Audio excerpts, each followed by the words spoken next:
Hello, everybody. Welcome to Late Night News. I am Joe Compton, and joining me, as always, Vanessa Giunta, hello. Let me hello. fix let me fix my camera thing so when I sit up, I'm not like completely out of the picture. Hey, Anita. Hi, Anita. Nice to see you. Uh, and I should always, I never read this thing because for me, I run this, so it doesn't matter. But I should always read this thing, and it says Mhm. to send a star to let our hosts and producers know how much you appreciate what we do here at Go Indie Now. Every time you contribute, you get entered into our season prize package with drawing, gift cards, swag, and more. Um, we did All the have things. we did have a winner last year, so if you want to know how it feels to win, Daniel Meyer was actually our winner last year, so he got the swag Ah, pack and everything. But yeah, people do send stars, and we really appreciate that. And they will be going out to the producers here very soon at the end of the season. So keep coming, and we appreciate you doing that. It means a lot. So helps helps make this a lot more fun for people, I think. So anyway, welcome to your late night news. We've got a couple stories, and then we're kind of just winging it for the last bit of the yep. show. See how Cannon's got her Q&A that she did. Yeah, I know that right now there's only a couple people here, but if any of those people would love to ask us any questions, tonight would be a good night to do so. Just throw out a question, and we'll answer it later on. But for right now, we do have a couple stories to talk about before we get to that. And our first story is going to be by me, and it is about how indie publishers are fed up with Barnes and Noble. Let me explain. See, bookseller James Daunt, who has received a lot of praise for turning Barnes and Noble around since becoming CEO in 2019, uh, where they have estimated a total number of stores will open in 2024 and 25 alone that could reach 120. And while nobody on the publishing side of the business is unhappy to see bookselling giant back on its feet after years of uncertainty, some publishers are happier than others. Because for well over a year, excuse me, for well over a year, independent publishers have grumbled mostly among themselves about how hard it's become for houses with mid-sized market shares and under to and mid-sized market shares and lower mid-sized shares to work to the largest brick and mortar bookstore chain in the United States. Barnes and Noble lists, many say, tend to ignore their lists as it devotes most of its attention to selling books published by the larger corporate publishers, mostly including the Big Four. Barnes and Noble narrowed their selection and got rid of some of the depth that has hurt indie publishers. The owner of a well-known literary press once said, "Though the publishers of uh, though the publishers of a publishing weekly spoke with concede to the major houses, many." Oh God, I'm just butchering this now. I'm sorry. It's Though the it's been publishers spoke such a with long week, y'all. yeah, though the publishers spoke with concede that though the publishers that this article spoke with would concede that the major that's because it was not written right would concede that the major houses may have bones of their own to pick with the bookseller. The situation is much more dire for indies. The big houses are protected. Another independent publishing executive told Publishers Weekly they know Barnes and Noble has to buy their big titles. A flashpoint from some of the independent publishers came earlier this spring in the form of an interview with Daunt, who did so on a TED Fixable podcast. The bookseller told the hosts that one of the secrets behind Barnes and Noble's turnaround was his decision to cut out the boring and tedious books, descriptors he has used in other interviews from its stock, pointing out that, among other things, how to manuals and noting that such titles can easily be purchased on Amazon. One publisher who spoke with them saw the remark as a swipe against the smaller houses, as well as an indication of Daunt's lack of interest in working with indies. The other part of the podcast, Daunt acknowledged that Barnes and Noble has reduced their amount of new inventory by at least 20%, a figure indies believe comes mainly from their lists. Daunt told Publishers Weekly that improving the selection of books that Barnes and Noble carries remains his top priority. We have some bad books on shelves we shouldn't have, and there is an immense amount of titles that we should have but don't. He said to make more room for the better books, as he called them. He acknowledged Barnes and Noble has whittled away at some categories, but denied buying decisions were based on the size of the publisher. Instead, Dunn argued, given the resources available to large publishers and businesses' decades-long evolution into corporate enterprises, the Big Four and other major houses will have better on their than their smaller competitors. The difficulty marketing mid-list titles in the current environment, he added, also makes Barnes and Noble less likely to carry those titles, as he's not afraid to say so. It is my job to tell a publisher his book is an ugly baby. It goes on, but essentially the gist of it is that Barnes and Noble is trying to defend their tactic in a lot of ways, and Anita says that they removed print books from indie authors from their online store too. Yeah, I mean, it's all about image with this guy, and it seems like there is a need to, I don't know, suck up might be the wrong term, but it sounds kind of like that in a lot of respects. I think there is a kind of mindset that this guy carries from being in corporate America for so long, and I don't know if that it doesn't foster innovation, but it doesn't foster participation in a lot of respects with other entities. Like he's not getting any input from anybody else. He believes what he believes, and that's what he's pushing as his agenda. He did mention later on in the article that a lot of the decisions that are being made about whether to carry certain books from local authors is because of local stores that he's given power to have a certain amount of shelf space that the local bookstores the locals can figure out if they want to put locals on there, if they want to put bigger books on the front shelves.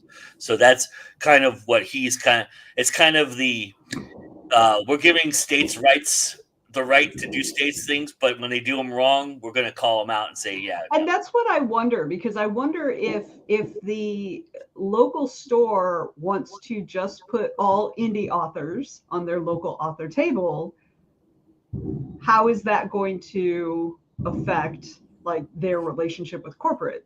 Yeah. You know, is corporate going to come in and say, you're not selling enough of these, why aren't you stocking this with Stephen King and Nora Roberts? Yeah. You know, and can I just say this? I get so annoyed when people label small presses and mid-sized presses as indie presses. Every press is independent. They're all indie. Even the big ones are independent of each other. That's what indie means. It means independent of other entities. So you don't call them that. You just call them publishers. Yeah. Small presses, small publishers, Yeah. mid-sized publishers. Because the problem is those of us who are indie authors are also indie publishers. We publish independently of any other group, any other organization, any other business. We are the indie publishers, not small presses. Small presses are small presses. They're not indie publishers. We are indie publishers. So there's I don't know what that means for me. Yeah. You know what I mean? I don't understand what that means for me as an actual indie publisher. I'm sorry. This is one of my, it's one of those things that just sticks in my craw. It just, sorry. Okay, sorry. It's all good. No, I and I think that's a valid. I think that's a valid question. What does it mean for those who are self-published, independent authors, on their own? Not dependent on housing. And I think that there is an answer to that, and I think it lies within Draft to Digital's strategy for the future of what they're trying to do. However slowly, running in molasses they are, it seems like that they have a relationship with Barnes and Noble, and Ingram Spark has a relationship with Barnes and Noble, and then authors have been seen inroads by going through Ingram Spark, because for the longest time, what we've been told is we couldn't get into bookstores because we couldn't return titles, right, from Amazon. Mm-hmm. So that was always always their big way to get us out of there. It was always that reasoning. And then when Ingram Spark came around and said, no, you want to return some stuff, we'll take them, it's fine. Yeah. They're like, well, okay, but But the thing is, indie authors don't necessarily want to mark their books as returnable, because you will end up paying Ingram Spark. Yep. Like, you will end up literally losing money. Yep. And so, like, I understand that. And honestly, there is no other business model where you get to return or destroy the product that you're stocking. Like, that needs to go away. I know why it started, and it was useful. Like, the whole reason it started was to get stores to carry paperbacks. Mm-hmm. That's literally why. And it's not necessary anymore. And that needs, I personally think that needs to stop, because it's a hindrance. And let me say, I am just like hot today, clearly. The other thing is, when they're like, oh, you can get that on Amazon. Well, yeah. Like, why are you giving your customers to your competitor? Right. Like, what the hell? Sorry. Yeah. Why categorize anything? I mean, if that person's in that store looking for that piece, why wouldn't you sell it to them? It doesn't make any sense. Yes. If you mark it as destroy on Ingram, the returns won't break you. Yeah, but still, you're still going to end up losing money, because you still got to refund that amount. Yeah. So plus you're out of book, So right, exactly, because you still have to pay Ingram for that book. Yeah. But you just don't get anything, so you're still in the hole. Yeah. It just won't, like, completely slaughter you. Mm-hmm. What's troubling to me was that in 2019 we did a story about sorry, I took my notes down, but the gentleman who is now the CEO of Barnes & Noble, I already forgot his name because he's insignificant to me. He's an asshole. But we did a story about him, and his whole thing was, we're going to change the culture. We're going to embrace independent artists and the local artistry. It starts with the community. That was his quote that he gave, and I can probably pull that up from an old graphic I created with that quote in it in 2019, where he created it was like 2021 when he said that on a podcast, and we did that. We did a news story with him saying that, and here we are 3 years later, and it's like, no, well, the corporate 6 years later. Yeah. 6 years. From 2019, 6 years. Well, okay, yeah. I know, we have the COVID years that don't really count, but go ahead. but my point is that it hasn't taken him long to kind of back away from that, and it is the empty promise that we keep getting from other places that just aren't delivering on their promises, and then they're freaked out when we call them out. It's like, well, we're going to call you out. We're going to hold you responsible for what you say, and if you're not going to do what you say, we're going to say, hey, look, you're hurting us. We can't be in business much longer because of this. And if that's your intention to run us out of business, then good luck with selling the 15th version of the James Patterson novel that we've all read 20 years ago. Right. This is why more and more authors are looking to sell direct. Agreed, 100%, Anita, 100%. I mean, I have not yet got my website together to do that, but it is on my list of things. Well, you do some direct sales in cons, and I think I think we're, I know that it's on a downturn right now. I understand that, but you still are selling, and that is, I think the ultimately hand-to-hand, door-to-door is kind of, and I hate to call that door-to-door, but it is kind of the same concept. People coming up to you and you're selling them something. You're going, hey, do you like reading? Yeah. Well, here you go. Yeah. Here's a book, right? And so you're bringing them into and selling them on the concept. So in doing that, I think that is a whole other aspect of this that doesn't get warranted by a bookseller, and I think that's a mistake. I And here's the other thing that I think is a big mistake is that indie publishers think that Barnes and Noble is going to make or break them. And I'm sorry to use the term indie publishers, small presses and medium-sized presses think that Barnes and Noble is the be all end all, and that's why the big four are the big four. That's not the reason the big four are the big four.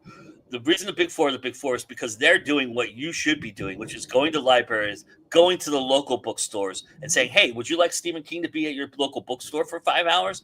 We can make that happen, right?" And then they make this a global event, and the local bookstore, of course, is going to say yes. They would say yes to medium publishers and small publishers if they just had the ingenuity and the wherewithal to think outside the box a little bit. And that's where I think I'm going to put that back on them a little bit for that. Yeah, and I don't disagree with you that there needs to be more out of the box thinking. But I will say that corporate publishers, the big four, they don't have any of the challenges that smaller presses have. No, I mean, as a matter of fact, like they can lose money because they're part of a big conglomerate that can cover any losses that they have. Fair enough. You know, a smaller publisher, they have a loss 3 years in a row, they are done. Like not even that long, maybe. Like it may only be 1 year, and they're done. And that's the whole thing. Capitalism has, and this is going to be like a more meta ramp, not Meta the company, but Meta like higher level. Like we'll talk about Meta the company later. But it's like capitalism, it has never been a friend to artists. Yeah. Because capitalism is about the dollar. It's not about the product. Yeah. It's not about the worker. It's not about community. There's literally like that guy when he said that, he knew he was full of shit. Yeah. Because capitalism does not support community. It doesn't, period. And so like community, like things like socialism and communism, and not that I'm advocating for communism, but those are the things that create community because you are actively working with each other and actively relying on each other, and you all benefit when one of you wins, right? That's what it's about. Yeah. And you all take care of people who are not benefiting. And capitalism is not about that. Capitalism is not about the people. Capitalism is about the money.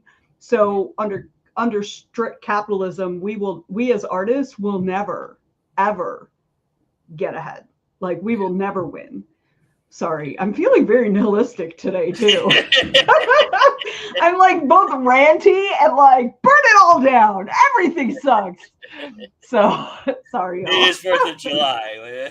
I mean, yes. So But they are. people I are don't know celebrating if the rest of America, y'all and can hear, but they have been like blowing off fireworks outside my house for like hours. Yeah.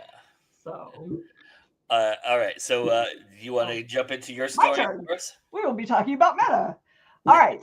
So this time we are going to be talking about Meta, the company. Not really that much, but you probably heard about the ruling where Meta won its AI copyright case. But there's some interesting information in that ruling, as well as a path forward.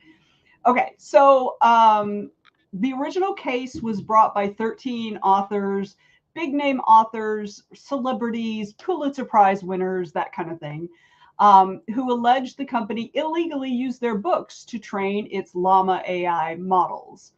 The judge found Meta's use was highly transformative under copyright law's fair use doctrine. So that basically means they met the standard of whether their use of copyrighted material is fair, and that the authors failed to present adequate evidence of how they were harmed by Meta's actions. So basically, you can't just show that they took your stuff. You have to show how you were harmed. But what he did is he gave us a little blueprint on how to do that. So The 40-page ruling repeatedly emphasized that the decision does not vindicate Meta's practices or provide legal cover for AI training on copyrighted works. Quote, this ruling does not stand for the proposition that Meta's use of copyrighted materials to train its language models is lawful. It stands only for the proposition that these plaintiffs made the wrong argument and failed to develop a record in support of the right one. And what that says to me is that the judge absolutely wanted to rule against Meta. He did not. He did not want to rule for Meta. And he was probably super annoyed that the plaintiffs did not do their job well enough. Okay, so basically, what does all that mean? What that means is that the judge's guidance was to identify market dilution as the strongest argument against AI training. This theory suggests AI systems trained on books could generate competing works that harm the market for human authored books. And isn't that what we're afraid of, right? Mm-hmm. Isn't that what we're afraid of? That is our fear. Yeah. The court outlined 3 different ways plaintiffs might argue market harm. First, models could regurgitate actual copyrighted works, and we've seen this with visual media. We've seen this before, allowing free access to the originals, which of course is infringement. Second, unauthorized copying could harm licensing markets for AI training. And third, models could generate works similar enough in subject matter or genre to compete with the originals. Okay, so this is where I think it really gets very interesting. He said in this case, the particular case he was looking at, the third argument is the most promising, but the plaintiff's presentation is so weak that it does not move the needle. So basically what he said, here's what he said. Let me quote this because this is great. Take, for example, biographies. If a company uses copyrighted biographies to train a model, and if the model is thus capable of generating endless amounts of biographies, the market for many of the copied biographies could be severely harmed. Perhaps not the market for a big name that is on the top of many people's list of biographies to read, but you can bet that the market for lesser known biographies of Lyndon B. Johnson will be affected. So basically what he's saying is, and you can use this in basically what he's saying is Stephen King is not going to be harmed by AI like being trained on his work. He's not going to be harmed. It's not going to, he has a big enough, but I will be harmed, right? I will be harmed. Stephen King won't be, but I will be. So what this tells me is this is like a clarion call for smaller authors to then band together in a class action suit and go after Meta for this, for market dilution. And, because what he says later on, the court, what the order said later on was the plaintiffs. Oh, wait, hang on. Wait, where did it go? I had it right here. Oh, here it is. So he said it could very well prevent the next Agatha Christie from getting noticed or selling enough books to keep writing.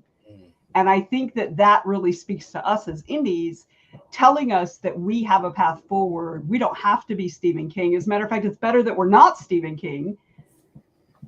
Did you put up the thing? I wasn't looking. Did you put up Uncle Steve? Come on. Sorry, I gave you the perfect opportunity.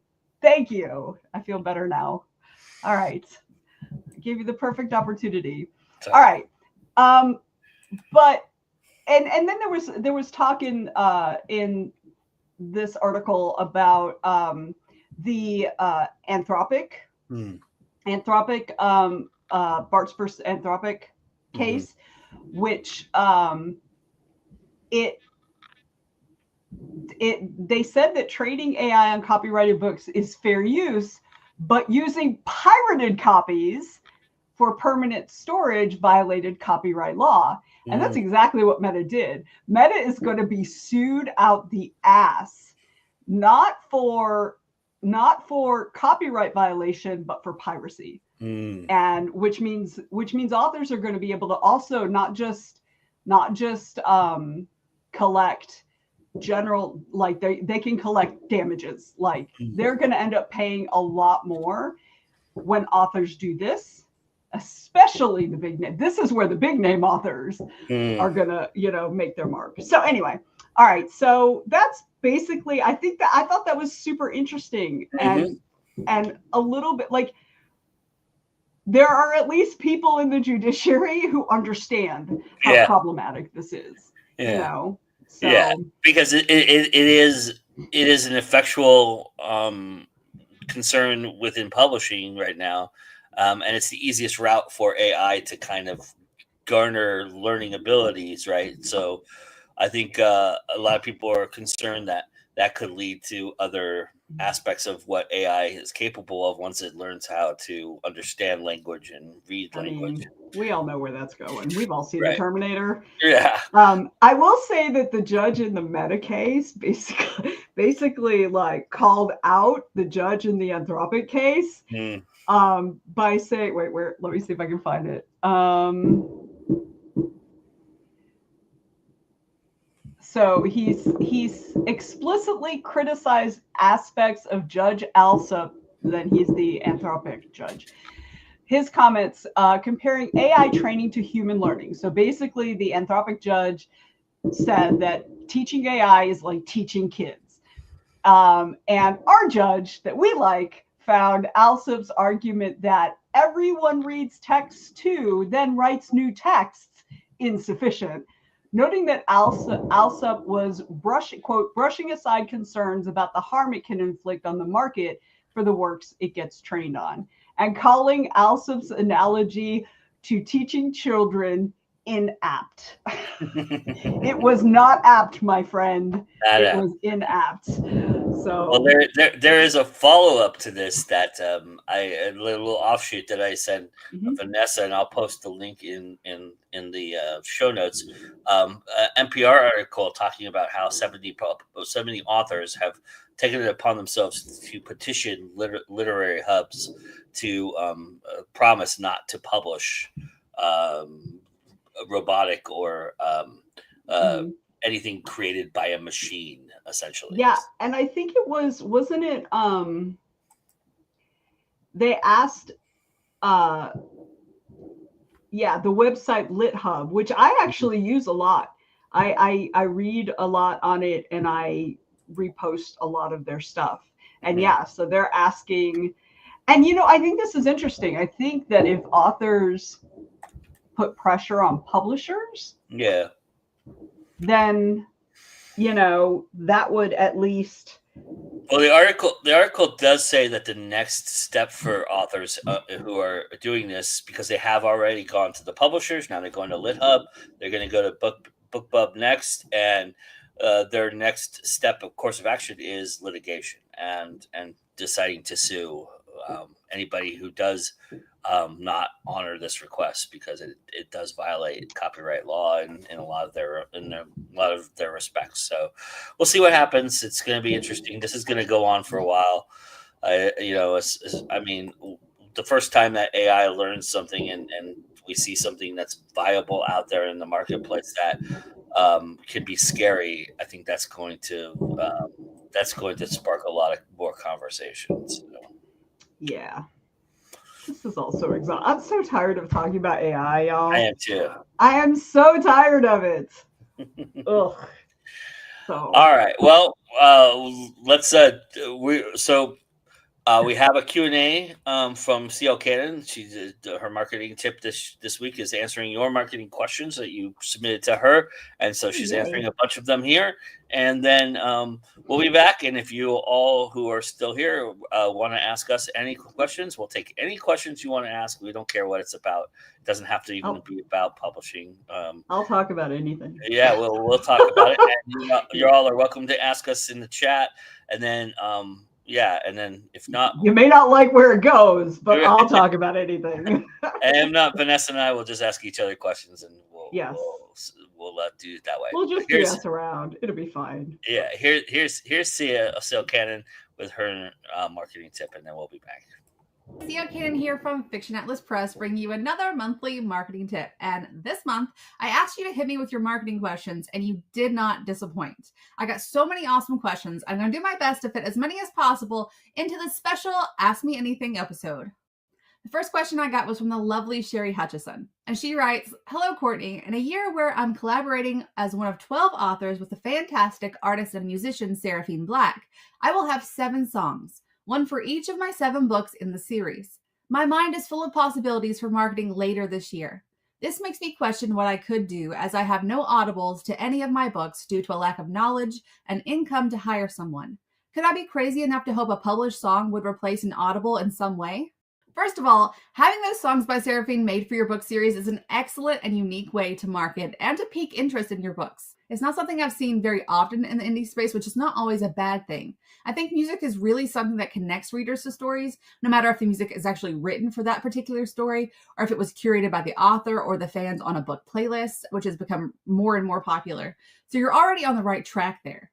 As far as audibles, I think you mean audiobooks. There's no question that audiobooks are on the rise in popularity, and they do not seem to be slowing down. We're a busy society, and the convenience and the increase in the production quality of audiobooks in recent years means that audio is a lucrative gateway for your story to reach more readers and to become beloved. However, cost is always an issue when it comes to getting an audiobook made. I do not think the published songs you mentioned can make the same kind of impact that a true audiobook would, and I would still consider finding a way to make an audiobook as part of your future plans, and perhaps if the songs do well, they can sort of be a stepping stone into generating more income so you can one day afford audiobooks. You can also try doing a royalty share through ACX. You can apply for grants, which I know I sent you a grant the other day for you to apply to, and there are more out there that I'll help you look for. Authors may be able to exchange services if you have a marketable skill, or you can try setting up a savings plan to produce an audiobook outright by saving a little bit at a time. So the songs may not be a replacement for audiobooks, but I still think that they're smart marketing and that they could help you on the road to developing an audiobook one day. The next question comes from the awesome Raylene Demeester, and she wants to know the different options for ARC distribution. Now, ARCs are advanced reader copies for those who don't know. I believe I've created a few videos in the past about resources for ARC distribution, but I've never compiled a comprehensive list, so I'm going to give you some of my top faves, and I'm also going to give you some ideas on how to do this on your own. By and far, my favorite site to work with for ARC reviews is Book Sirens. I get high quality reviews from them every single time. No copy and paste, like bogus reviews. They're always good quality.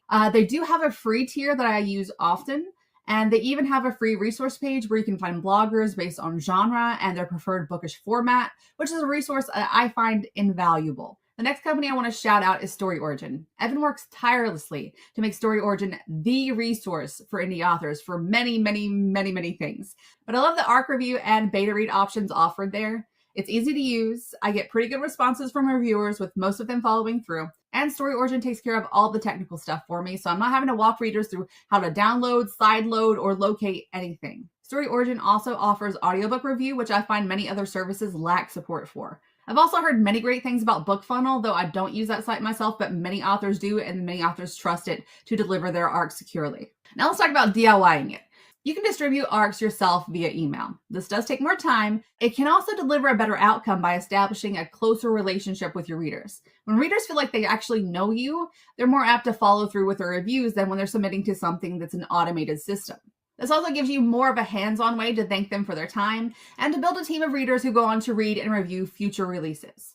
This does take lots of organization, follow-up communications, time, and technical know-how, so it might not be for everyone. I still distribute some ARCs this way in conjunction with Story Origin, which I use as my file delivery system, so you can really use it as a hybrid approach if you want to as well. The next question is from the lovely Ariel Dawn. Do you have any advice on marketing when you write cross-genre and mashup genres?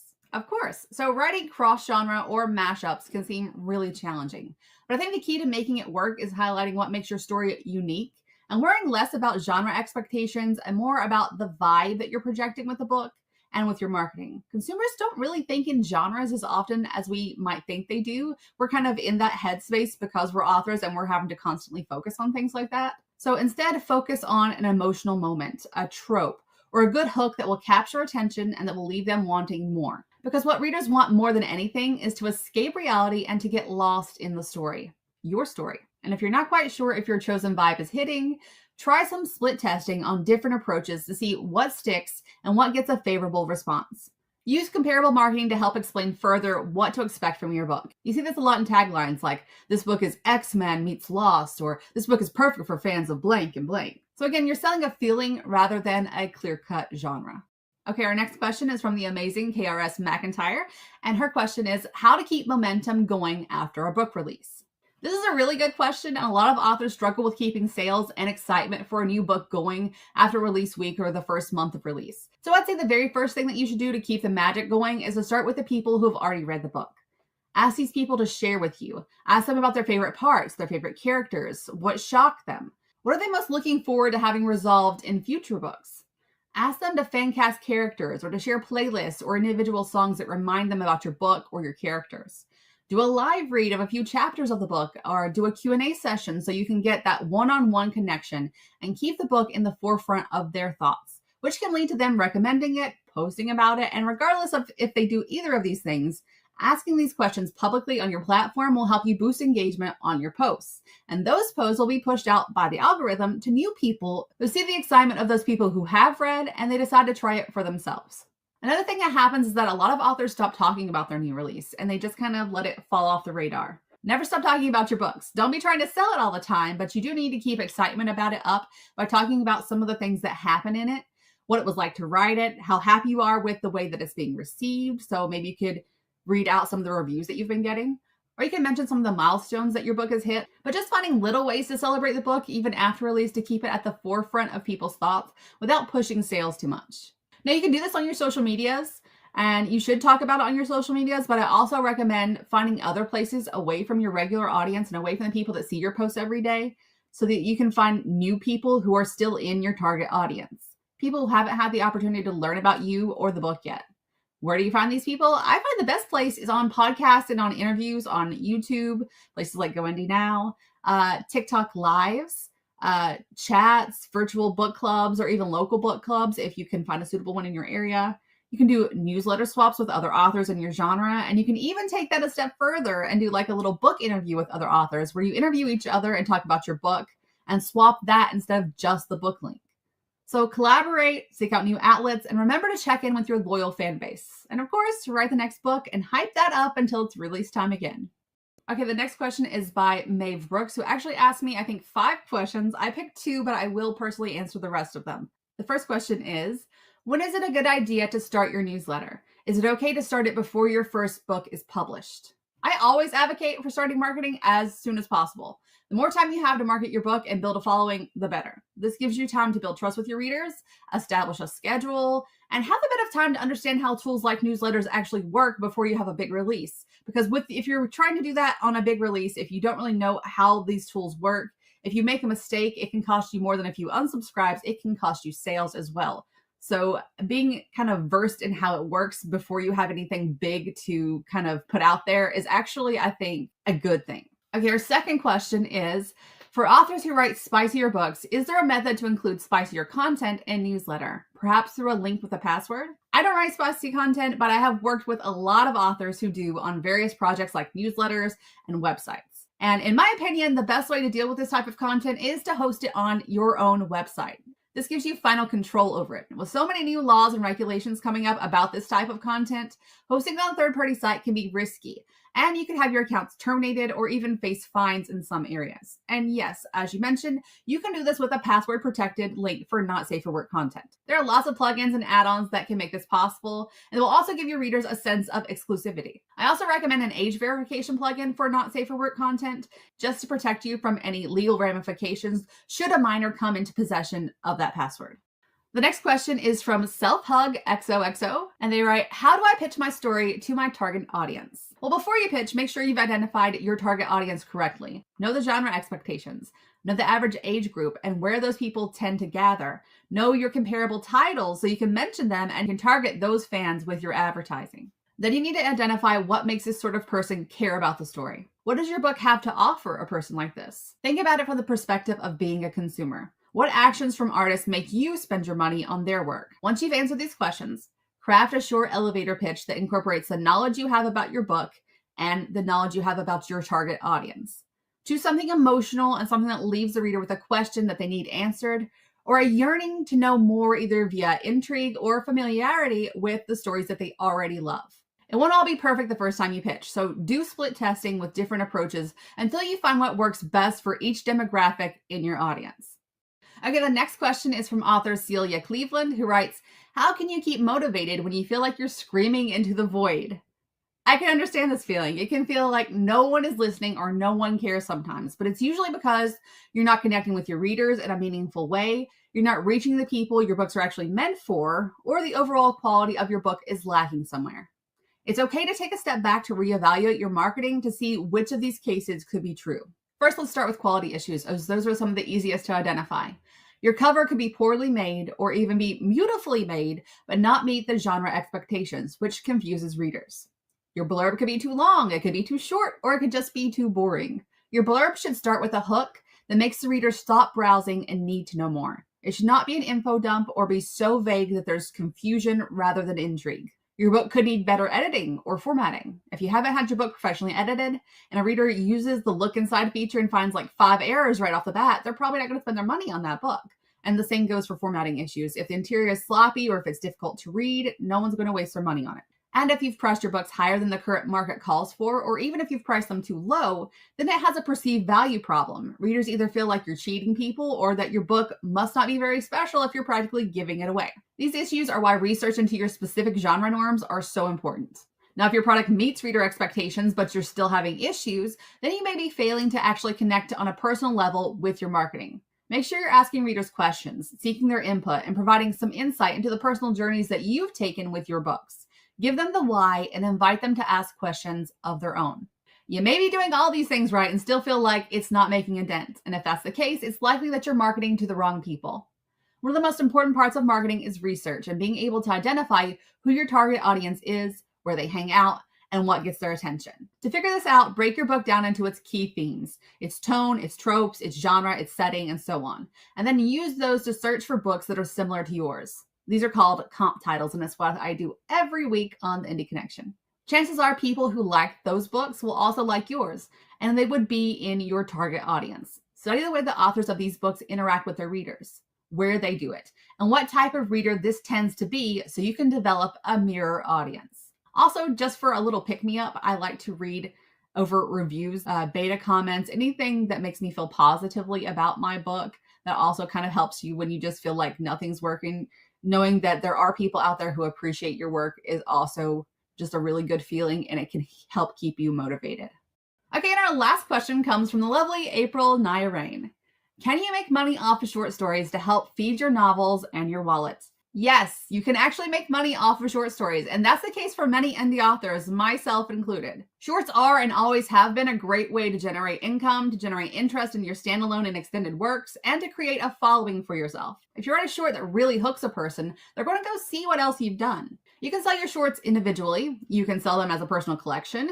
You can submit them to be part of a magazine or an anthology with other authors. Some genre magazines especially still pay really well for quality stories, and depending on what rights you give them in the contract, you can sometimes be paid multiple times for the same story by being republished, reprinted, or even converted to another format like audio. You can also serialize short stories on sites like Patreon or Ream for a steady monthly income that can ultimately help you fund other projects. There are a ton of avenues you can go down with shorts, and making money is not the only thing that you can use them for. You can use them to try something new, a new genre, a new trope, to test out a character or a storyline that's maybe been banging around in your head for a while. Test it out in a short.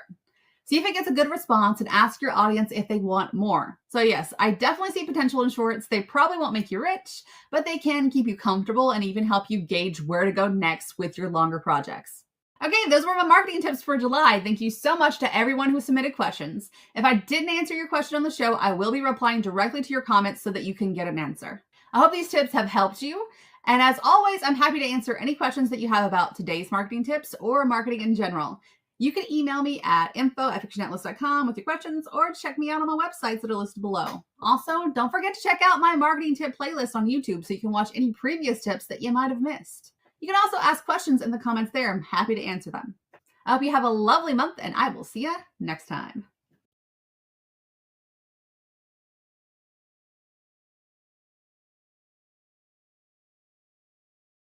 We're muted still.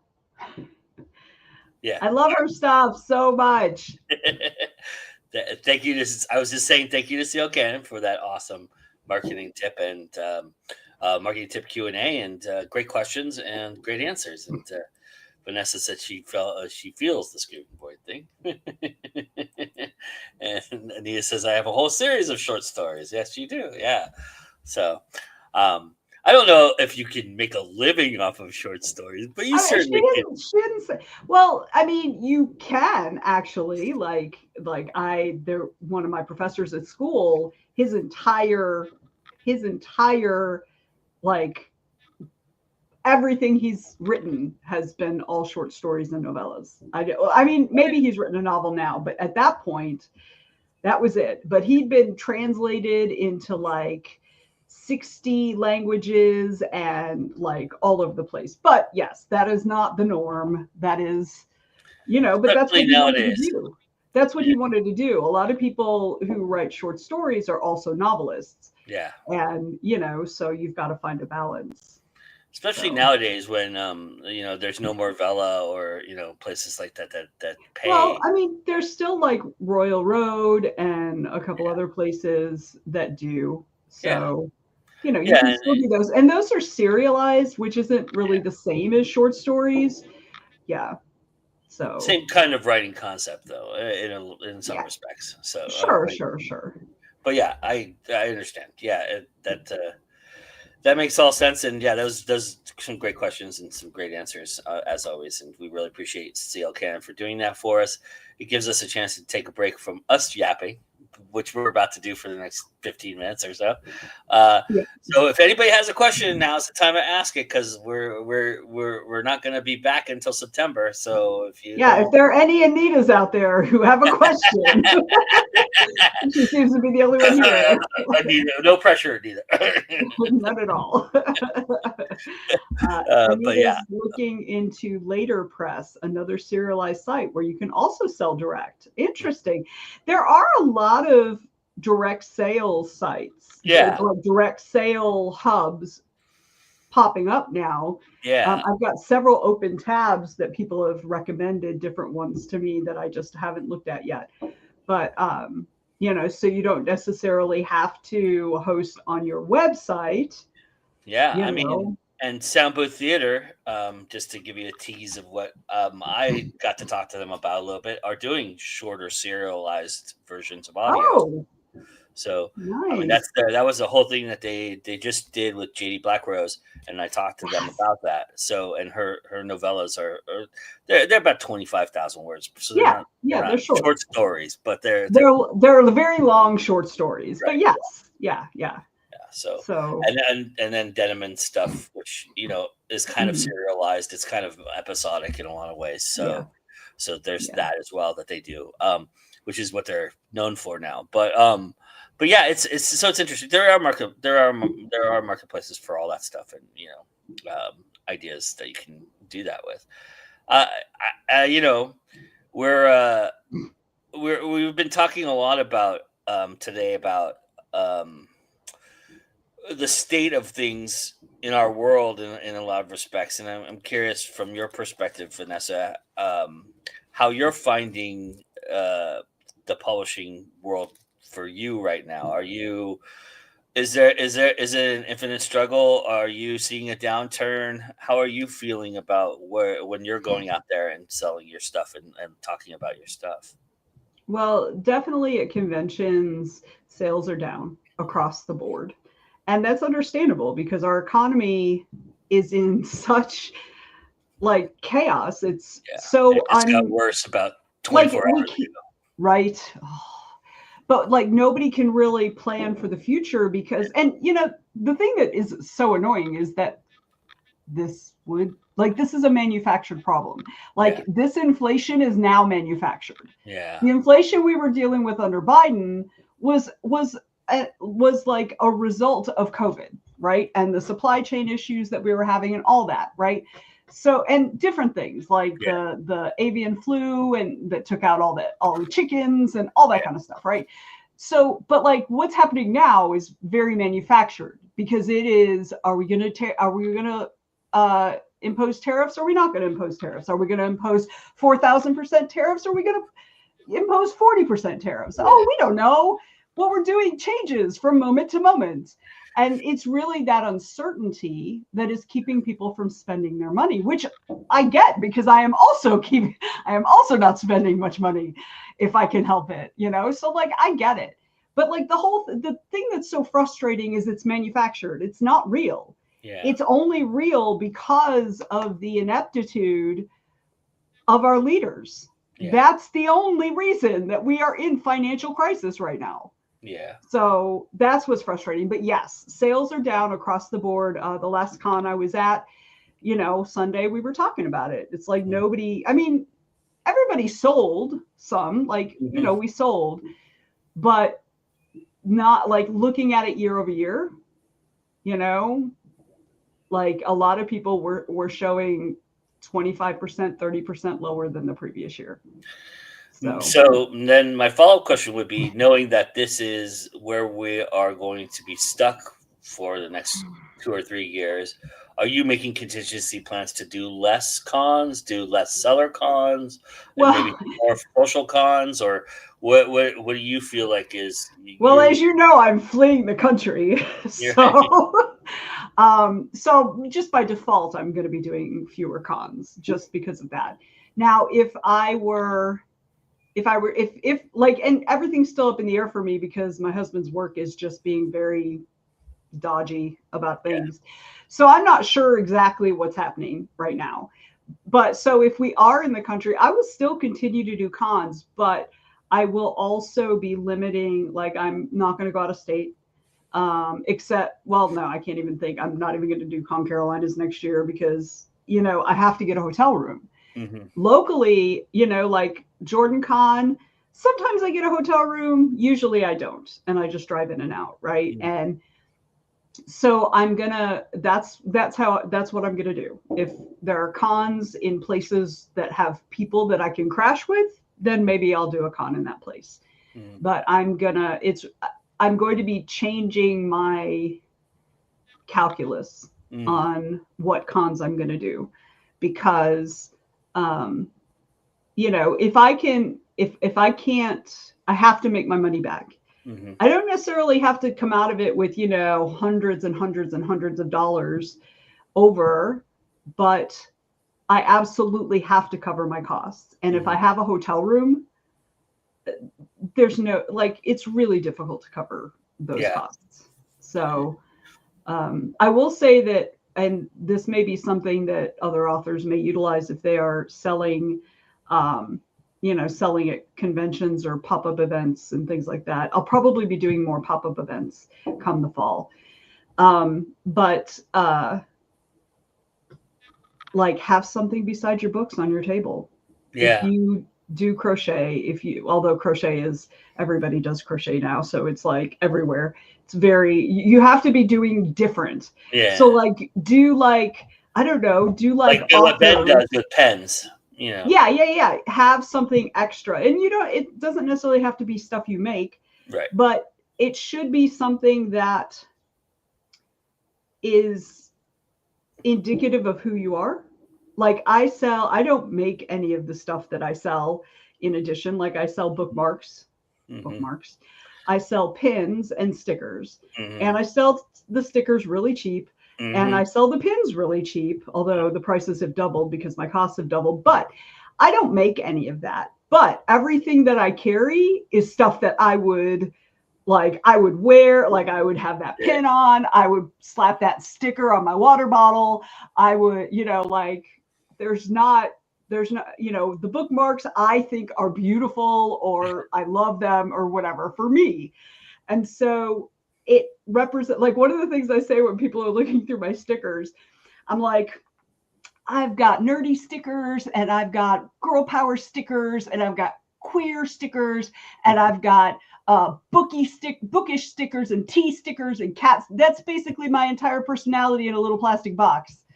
So, so that's like a recommendation if, people are selling their books, and the more you have available that will entice people at least to come to your table. That's why I started carrying stickers and pins, especially, is because like people will be walking by and they'll glance and they'll see and they'll just like do a little turnaround and come right back to look at the stickers or to look at the pins.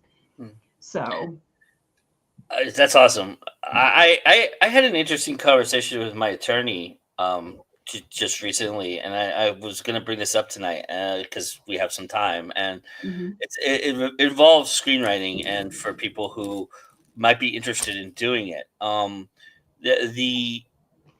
The thing that is happening right now in Hollywood is because of all of the tariffing and all of the things that are going on, the unions being kind of bastard about and and broken and all the things that are happening in the film industry. The film industry is in a kind of a flux state right now, and it's kind of a lot of productions are really getting tightly wounded to the point where they're not getting made, or they're getting slated for 2 or 3 years down the road to be made. And so what is very interesting, which is what happened to me, basically, I got shelved for 2 other productions that were ahead of me in the food chain, but also ahead of me in the prestige chain as well, and a little bit more higher budget, a little bit more this or that. And so that's what happened, and I kind of just got put in the back burner and forgotten about, kind of idea. But one of the things that my lawyer was talking about, and he's not an agent by any means, so take this for what it's worth in a grain of salt. And we had a nice formal back and forth conversation about this. But what he's saying is that original content right now is fluttering badly amongst people. What is being pitched right now is continuations of things that have been before. A lot of sequels, a lot of prequels, a lot of, if something catches fire, let's ride it till it fucking goes out and the fire flames away, you know. And I know that Ryan Coogler is just going through this process right now with Sinners, and you know, he had no intention of ever making anything beyond this one movie that he made, and now they're talking about series, they're talking about prequels, or, you know, sequels, and he's like, well, you know, I've only got so much creative energy, right? You know, and I want to do other shit, right? You know, but right now it is. Well, you know, I think that it's interesting, and I'm sorry to interrupt, but I just want to jump in right here talking about that, because you're like, they're talking about how, you know, everybody wants continuations, but the thing is, the viewers, like every single person that I know that I've talked to about movies and things like that, everybody's so tired of just the rehashed stuff. The viewers want original stuff. Like that's part of, I mean, it's not all, it's actually probably not even half, but it's at least a portion of why Sinners did so well. And obviously, why Blood is doing so well right now. Yes. And I mean, I'm going to see that next Friday with my husband because it's his birthday dinner and that's what he wants to do. And so I'm going to see Formula One, but I get to watch Brad Pitt race a car. So it'll be fine. Be half naked in most of the movies. I mean, I'm okay with that. So, but anyway, but like the viewers don't want prequels and sequels and we don't want that. We want something new. And like, oh God. Yeah, again, capitalism. Capitalism. That's what this is. This is because it's about the dollar. It's not about the art. Well, here's the thing that I want to mention that has eternal optimism applied to it. And this is something that we talked about. So what is happening right now is that there are mid-level housing, production housing going, this is our opportunity, right? We either catch fire with something or we die. We're going to be put out. Yeah. So what they're doing right now is they're looking for that next thing. They're looking for that Sinners to kind of do something cheaply, do something fast. And a lot of these filmmakers who were on the back burners, who are shelf takers and people who have been have promissory note after promissory note, but have never seen anything ever of theirs produced, are getting in there and getting their stuff made. And I think so. If right now, if you've ever had an original idea, if you have a book that you think would be a good screenplay, if you have get with something, find an avenue. There is plenty of stuff out there on Variety, on Screenwriters Magazine, and all these screenwriting sites that you can get to and see if you can get some traction. Because I think right now, like literally, my lawyer is setting up meetings for me to go with this script and see if I can get other people excited about it. And he a couple of people who've reached out to him and said, "Hey, do you got anybody who's looking to do something?" And here I am. And so I've kind of walked into the right place at the right time again. And so whether that bears fruit or not, I don't know. I'm going to try, but what we're looking at, that's what's happening. And I think that right there is something that I think people can hang their hats on. And I think what we're going to see in the publishing industry is going to be very similar. I think that people are going to clamor for new stuff. They're tired of reading the same old fucking 17 fucking Dresden File books that we've been promised that have never come out and are trickling out every 4 years. And, George R. Martin dragging his feet on the next Game of Thrones and all these things that are happening. These guys are resting on their laurels, and because of what is the flux of the world right now, that is kind of the customary idea. But I think for indies who hustle and push and put themselves out there, I think there's an opportunity that it hasn't been there before. And because your viability is getting better and better as an independent artist, you are going to see it's happening in the music industry right now. The music industry is blown up with independent artists. I mean, you can't name a single artist who was created by the system, don't be mean. All right. Anyway, I mean, how long have you been waiting for book 19? Let's be honest. All right. But he has also been writing other stuff. It's not that he isn't writing. It's that he hasn't been writing this. I mean, it's the same with George R. Martin. He has told cons he will not go to con if somebody gets up and asks him when the next Game of Thrones book is coming out. He said he's done answering that question.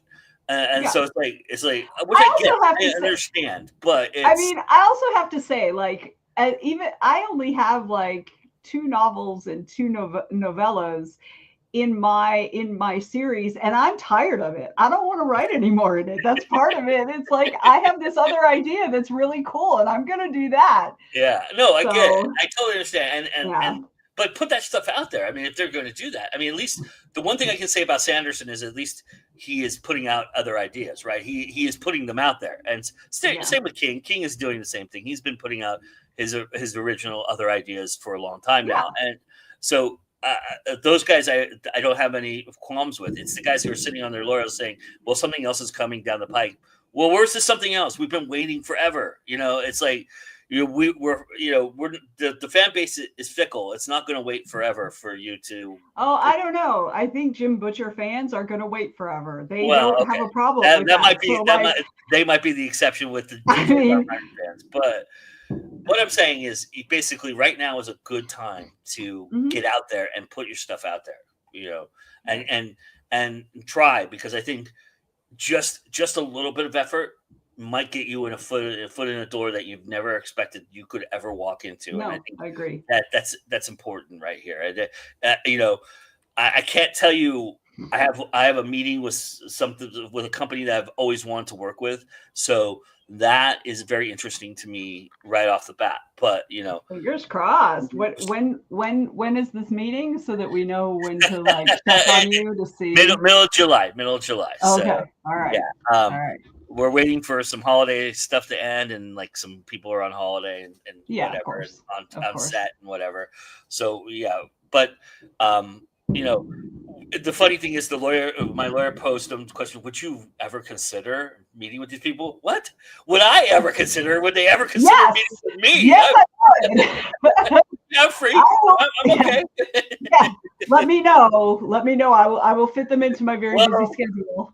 And then I gave him the funny answer, which is, well, let me check with my people and see. Let me check with my staff. Right. See if I have an opening for you. Yeah. So. Anyway, so I just wanted to bring that up because I thought that was an interesting conversation, and I really feel like there are a lot of people I know who are hustling right now, and I think it's going to pay off for them in the end. So That I is really do believe awesome. that. So That is awesome. You better keep us updated on your thing. I Anita will. had a question about the stickers and the pins. Ooh, Yeah. watch it, cat. Hang on. I'm actually going to show you. Give me 1 second. It's Move, kind of cool, cat. Anita. It's really cool. Yeah. Let me find it. Hang on. Give me 1 second. Mhm.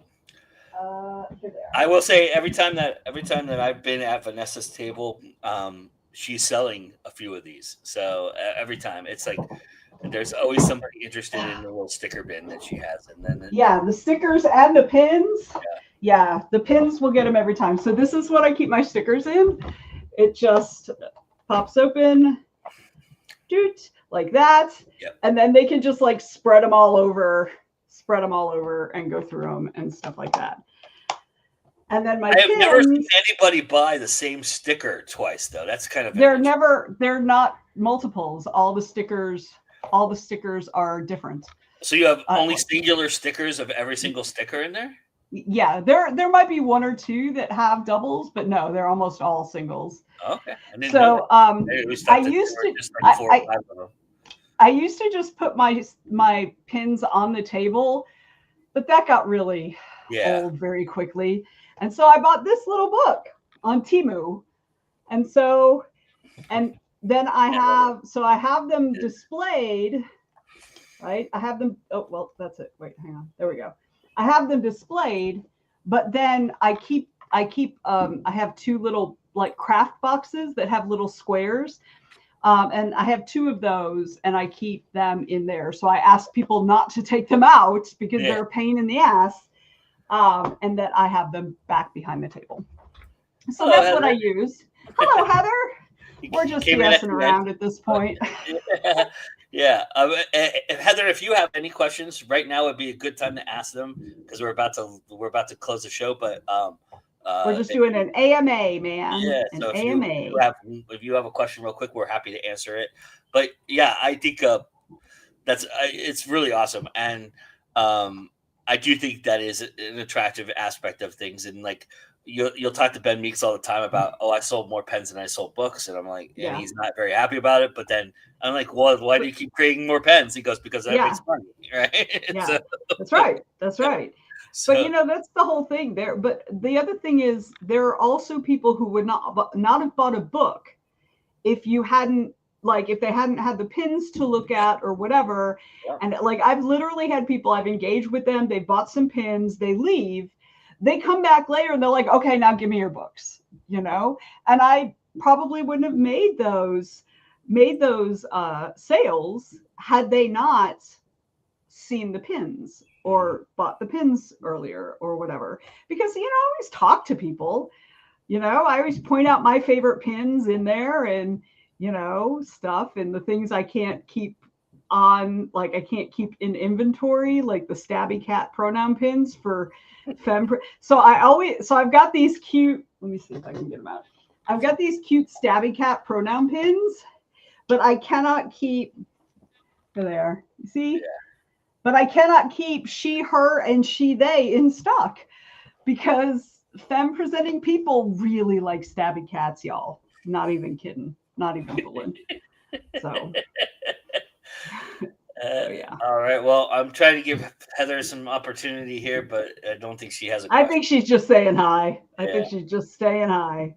But anyway, so thank you all for another wonderful venture with us here at Late Night News. We'll be back in September. We're going to take a little break in August and kind of regroup, and then we'll be back in September. And I will make this promise to you all. I've already talked to Mr. Hillman about it, and I have not formally talked to Venessa about it. I've mentioned it before, but there will be an episode of Late Night News that is going to feature Sean and Venessa together, and not me. I'm going to take a break for one of those. So. Oh, okay. I was like, I don't know what you're talking about. This is what they do. They just make plans, and they're like, "Hey, I talked to you about it at Carolinas. I did talk to you about it. I don't remember. I've slept so many times. Since then.